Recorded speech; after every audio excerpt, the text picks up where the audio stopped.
Hello students, my name is Khushal Tripathi and I am TGT mathematics. इस video में हम लोग कवर करेंगे एक्सरसाइज 5.2 से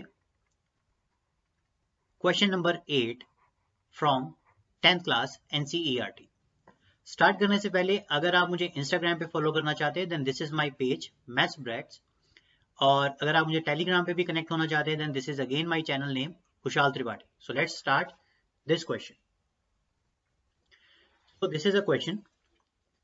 An AP consists of 50 terms, of which third term is 12 and the last term is 106. Find the 29th term. Alright. So students, question जो है बिल्कुल question number 7 की तरह ही है, लेकिन अब इसमें जो क्वेश्चन पूछने का तरीका है वो थोड़ा सा डिफरेंट है। क्या डिफरेंट है वो पकड़ते हैं। देखिए, ये कह रहा है an AP consist of 50 terms, मतलब कोई एपी है और इस तरह की लैंग्वेज का मतलब है कि उसके पास टोटल जो टर्म्स है वो 50 टर्म्स हैं। तो एक तरह की फाइनाइट एपी हो गई।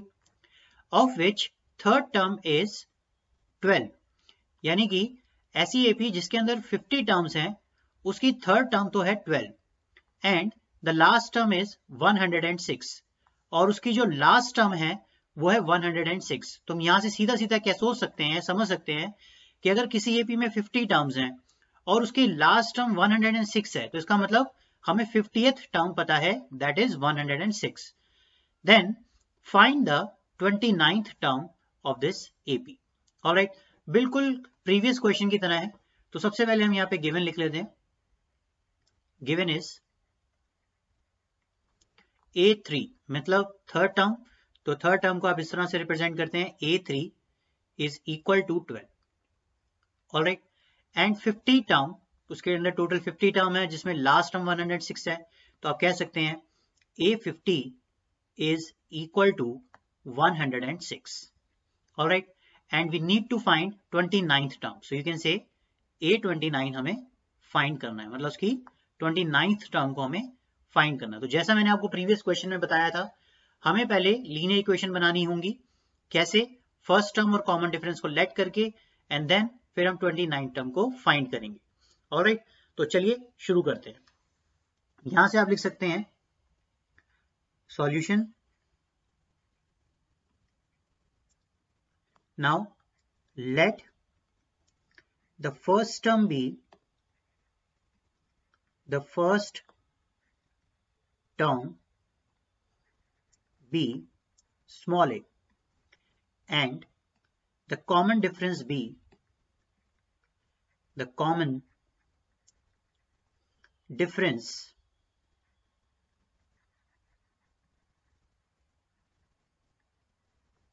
be small d. Okay, so we know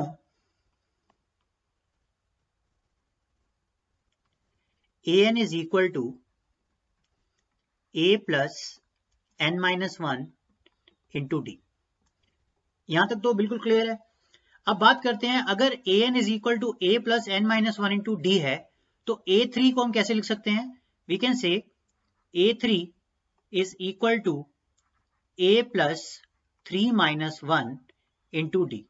reason, ये थर्ड टर्म है और n की वैल्यू हमें क्या लेनी पड़ेगी? 3। अब इसके बाद अगर हम इसे सॉल्व करते हैं then we can say this a3 is equal to 12 is equal to a plus 2 into d, और इसी इक्वेशन को सॉल्व करेंगे प्रॉपरली तरीके से तो ये इक्वेशन बन जाएगी a plus 2d equal to 12। Mark this equation as a 1। Similarly you can say a50, इसके लिए क्या कह सकते हैं? a50 is equal to a plus 50 minus 1 into d। Alright, और इसको क्या लिख सकते हैं आप? a plus 49 d and a50 was given, that is 106। तो यहां से आपको सेकेंड इक्वेशन मिल जाती है, it is a plus 49d equal to 106। mark this equation number 2। Alright, now अब हम क्या करेंगे? इन दोनों इक्वेशन को सॉल्व करते हैं। So take this equation take equation 1 and 2 और आप कोई भी मेथड से इसको सॉल्व कर सकते हैं, चाहे एलिमिनेशन चाहे सब्सटीट्यूशन। तो यहाँ पे एलिमिनेशन यूज करना ज्यादा इजी रहेगा क्योंकि a का जो कोफिशिएंट है वो सेम है। So a plus 2d equal to 12 and second equation is a plus 49d equal to 106। Okay, this is minus, this is minus, this is minus, इसको हम सब्ट्रैक्ट कर देते हैं। So this will get cancel, here you will get minus of 47d, alright, equal to 106 minus 12 equal to minus of 94. Alright. Now, अगर अब यहां से आप d की वैल्यू निकालते हैं तो d is equals to minus 94 upon minus of 47. इसको कैंसिल कीजिए, then you will get d is equal to 2. Alright. Now, to find the value of a, हम क्या करेंगे, इक्वेशन नंबर 1 में d की वैल्यू को पुट कर देते हैं। ओके, तो यहां लिख लीजिए आप, पुट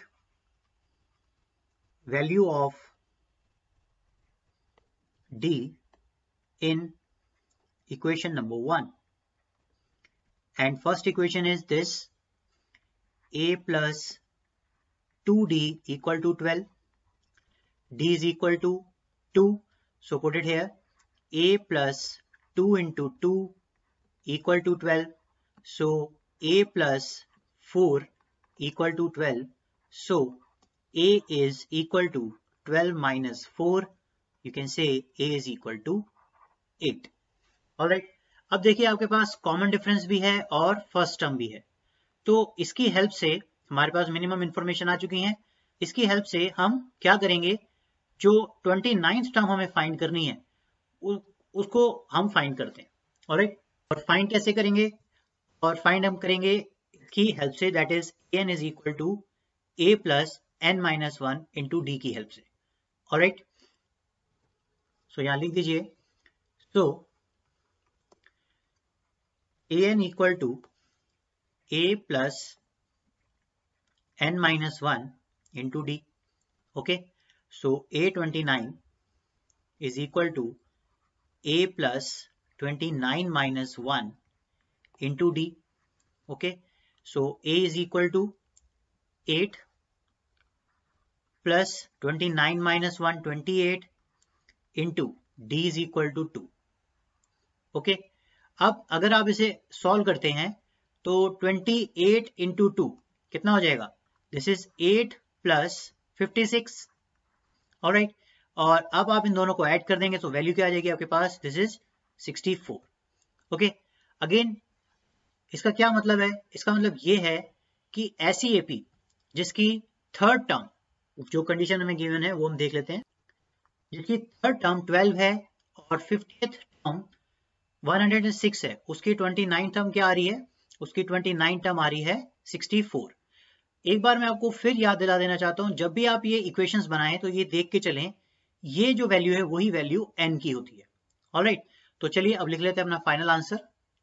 तो आप कह सकते हैं hence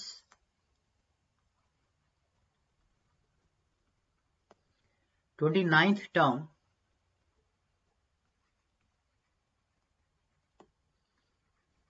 of given AP is 64. Alright student, thank you.